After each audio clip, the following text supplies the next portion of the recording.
The story of Amrita. So Khejarli village जो है वो जोधपुर के पास है, which is there in Rajasthan. So Khejarli village is near Jodhpur in Rajasthan. The village got its name because of the many khejuri trees that grew there. So इस village को अपना नाम खेजड़ली कैसे मिला, क्योंकि वहाँ पे बहुत सारी ट्रीज़ जो हैं वो उगती हैं, मतलब वहाँ पे ग्रू होती हैं, जो खेजड़ी ट्रीज़ हैं बेसिकली। तो इसी ट्री से ये नाम निकला है जो है खेजड़ली विलेज।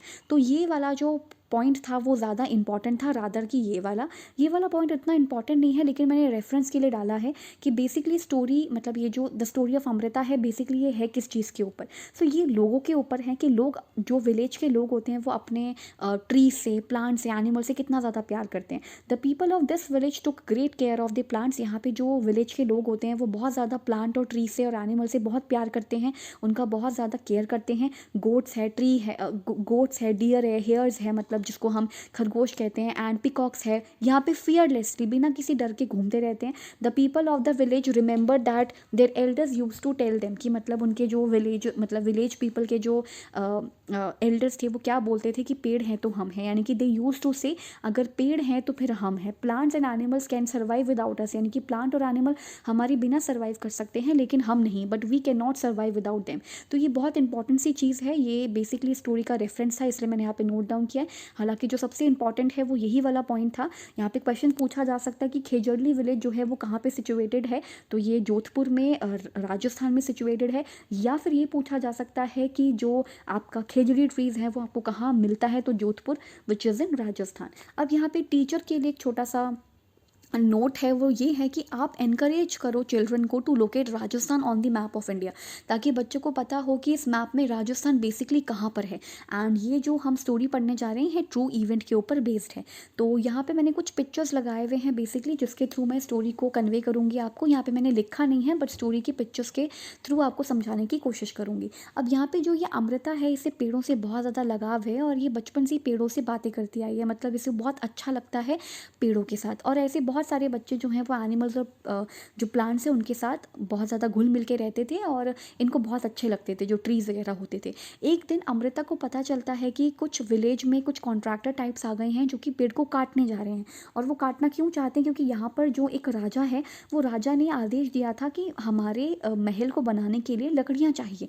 तो उसने लोगों को बोला कि जाओ जाकर के पेड़ काटो। तो अमृता को जैसे ही पता चला उसने पेड़ को हग कर लिया और इसी दौरान उसकी मृत्यु हो गई, क्योंकि यहाँ पे मतलब लोगों को जो है मारा पीटा गया, इस वजह से यहाँ पे उनकी मृत्यु हो गई। तो ये ट्रू स्टोरी है जिसमें अमृता भी मर गई और ऐसे काफ़ी सारे गांव के लोग थे जिनकी डेथ हो गई। जैसे ही इस बारे में राजा को पता चला तो राजा ने आदेश दिया कि अब कभी भी इस विलेज में ना तो हंटिंग होगी और ना ही पेड़ काटे जाएंगे। और यहाँ पर बहुत सारे ऐसे बिश्नोई पीपल हैं, यहाँ पे बिश्नोई पीपल रहते हैं जो कि यहाँ पर अभी भी पेड़ों की रक्षा करते हैं। तो ये एक ट्रू स्टोरी थी जिसके बारे में हम एक एग्जाम्पल के तौर पे भी एक कुछ चीज़ें पढ़ेंगे ताकि आपको ये स्टोरी हमेशा के लिए याद हो जाए। Do you think we could survive if there were no trees and no animals? क्या आपको लगता है कि हम लोग बिना ट्री और एनिमल के सर्वाइव कर पाएंगे? तो नहीं, ये बिल्कुल भी पॉसिबल नहीं है। No we can't, because trees give us oxygen to breathe and food to eat. तो हमें, क्योंकि जो ट्रीज़ होते हैं वो खाने को भी देते हैं और ऑक्सीजन भी देते हैं हमें ब्रीथ करने के लिए, तो इसलिए ट्रीज़ और एनिमल्स जो हैं वो हमारे लिए बहुत ज़्यादा इंपॉर्टेंट है। Next is the villagers strong feelings for trees affected the king greatly. अब ये ना, ये वाला जो हमारा पिक्चर था, ये वाला जो पिक्चर था इसी को ही एक्सप्रेस कर रहा है या इसी को ही एक्सप्लेन करने की कोशिश कर रहा है ये वाला पार्ट। अब यहाँ लिखा है द विलेजर स्ट्रॉन्ग फीलिंग, मतलब विलेजर की स्ट्रॉन्ग फीलिंग देखते हुए ट्रीज़ के लिए देख कर किंग जो था वो बहुत ज़्यादा इफेक्ट हुआ और उसने ऑर्डर दिया, he order that from then on, आज से लेकर no tree would be cut, किसी भी ट्री को नहीं काटा जाएगा, and no animal would be harmed in that area, उस एरिया में किसी भी एनिमल का हंटिंग नहीं किया जाएगा और ट्रीज़ को कट नहीं किया जाएगा। और आज भी ऑलमोस्ट 300 ईयर्स लेटर, 300 साल बाद भी जो यहाँ के लोग हैं, the people of this area जिसे बिश्नोई कहा जाता है, continue to protect the plants, वो प्लांट्स एंड एनिमल्स को अभी तक भी कंटिन्यू प्रोटेक्ट कर रहे हैं। Even though in the middle of the desert this area is green and animal roam freely without fear. मतलब ये जो एरिया है ये डेजर्ट के डेजर्ट जो होता है मरुस्थल के बीच में पड़ता है, लेकिन फिर भी यहाँ पे बहुत ज़्यादा ग्रीनरी है और एनिमल यहाँ पे बिना किसी डर के घूम सकते हैं, मतलब कि उन्हें कोई हंट वगैरह कर दे ऐसा नहीं है, यहाँ पर फ्रीली एनिमल घूम पा रहे हैं। Next is for teacher, encourage children to ask their elders about animals and insects. मतलब हमें चिल्ड्रन को एज अ टीचर इनकरेज करना चाहिए, बच्चों को एज अ टीचर हमें इनकरेज करना चाहिए कि आप अपने एल्डर से पूछो कि कौन से एनिमल्स कौन से इंसेक्ट्स आपके टाइम पे होते थे। Discuss with the children about the reducing number of birds, क्योंकि कुछ बर्ड्स जो हैं वो रिड्यूस हो रही हैं, इन्वायरमेंट चेंज की वजह से रिड्यूस हो रही हैं। तो आपके एल्डर्स आपको बता सकते हैं कि अरे हमारे टाइम पे तो ये वाली चिड़िया बहुत ज़्यादा हुआ करती थी, आज तो ये एनिमल हमें दिखता भी नहीं है। ऐसे टाइप्स हमें बच्चों को एनकरेज करना चाहिए सो दैट वो अपने एल्डर से ये चीज़ पूछें। Now the Khejuri tree is found mainly in desert area, तो यहाँ से क्वेश्चन पूछा जा सकता है CTET में, और आया भी हुआ है कि खेजूरी ट्रीज़ जो है वो डेजर्ट एरिया में मिलती है। It can grow without much water, बिना पानी के ज़्यादा अच्छे से ग्रो कर जाती है, मतलब ज़्यादा पानी की ज़रूरत नहीं होती।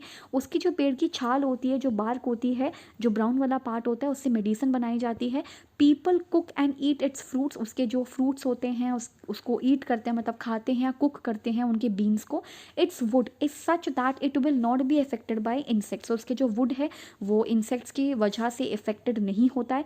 Animal in this area eat the leaves of khejri, and खेजड़ी जो ट्री होती है उसका जो लीव्स होते हैं वो एनिमल्स खाते हैं, एंड चिल्ड्रन जो है इसके शेड में, इसके जो छाँव होती है उसमें खेलते हैं। Now one of the most important thing is this particular teaching material. मतलब यहाँ पर ना टीचिंग मटेरियल क्या होता है, हमें पेडागोजी में बताया जाता है कि टीचिंग मटेरियल का मतलब है वो चीज़ जो एक टीचर इस्तेमाल करें अपने स्टूडेंट्स को कोई चीज़ बताते समय, वो सोर्सेस का इस्तेमाल करें। तो हम ना 4th क्लास के स्टूडेंट को भी, उनको सलमान खान के बारे में तो ज़रूर पता ही होगा कि सलमान खान कौन है, एक बहुत इंपॉर्टेंट जो है आज के टाइम के सेलिब्रिटी हैं, मतलब एक एक्टर हैं, वो स्टार हैं या जो भी आप कह लो। तो आप उनकी स्टोरी से, उनका एग्जाम्पल लेकर के बच्चों को इस चीज़ के बारे में बता सकते हो। अब NCERT ने ना बहुत ही क्लेवर तरीके से मतलब इस चीज़ को यहाँ पे पोर्ट्रे किया है। Some time back you have read in the newspaper और seen on TV how some film actors had to face legal action for hunting a black buck. अब यहाँ पर बहुत ही मतलब केयरफुली, बिना किसी का नाम यूज़ किए हुए NCERT ने एकदम, क्या बोलते हैं आप उसको क्या बोलते हो, बिल्कुल मतलब पार्शियलिटी ना करते हुए, मतलब ईजी अच्छे तरीके से यहाँ पर बहुत ही केयरफुली इस चीज़ को, इस एग्जाम्पल को लेकर आया है कि ऐसे बहुत सारे एक्टर्स हुए हैं जिनके ऊपर लीगल एक्शंस हुए हैं जब उन्होंने ब्लैक बक या फिर किसी भी एनिमल को जो है वो हंट किया है। तो ये वाली जो न्यूज़ है ये काफ़ी टाइम पुरानी है। So it was in 1998।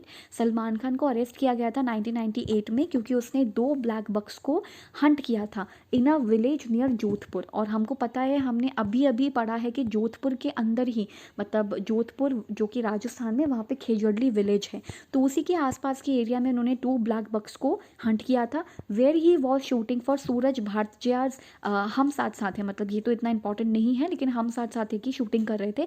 A case under the arms act was registered against him, उनके अगेंस्ट एक इसको रजिस्टर किया गया इस केस को, and the court had demanded the submission of his arms license.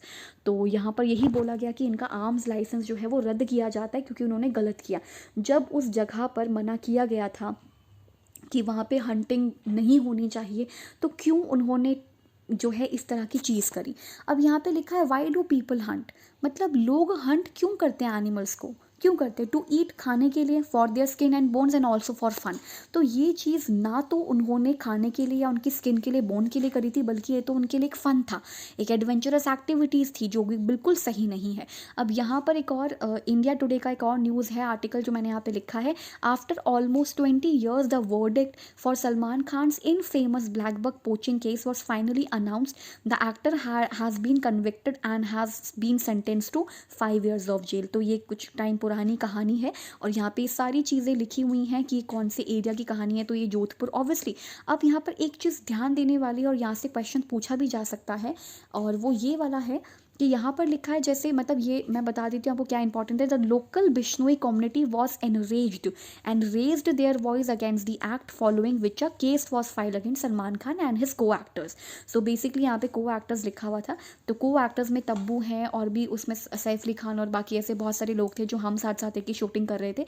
तो उस दौरान ये सारी चीज़ें थी। तो यहाँ पर हमने पढ़ा लोकल मतलब जो बिश्नोई पीपल हैं वो आज भी एनिमल्स की क्या करते हैं, वहाँ पे उनका टेक केयर करते हैं। तो बिश्नोई पीपल अभी भी प्रोटेक्ट करते हैं प्लांट्स एंड एनिमल्स को। तो ये वाले जो एग्जांपल्स हैं हम वो बच्चों को बता सकते हैं, क्योंकि ये एक बहुत अच्छा टीचिंग मटेरियल है।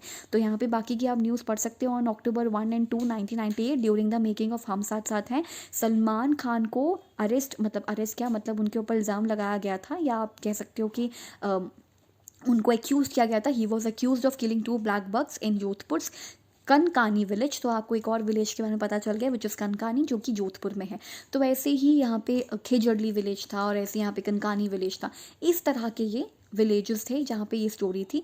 तो ये स्टोरी यहाँ पे ख़त्म होती है। साथ ही हमने काफ़ी अच्छे से टीचिंग मटेरियल को समझते हुए एग्जाम्पल के ज़रिए हमने बच्चों को भी और आपको भी ये चीज़ समझ आ गई होगी। सो ये बहुत एक इम्पॉर्टेंट चीज़ थी। एंड आप सब्सक्राइब कर लीजिए मेरे चैनल को, सो दैट आपको ऐसे ही जो इंटरेस्टिंग जो चैप्टर्स है और जो सीटेट की प्रिपरेशन है जो आप कर सकें। And keep learning and keep discerning and keep watching my videos. Thank you so much.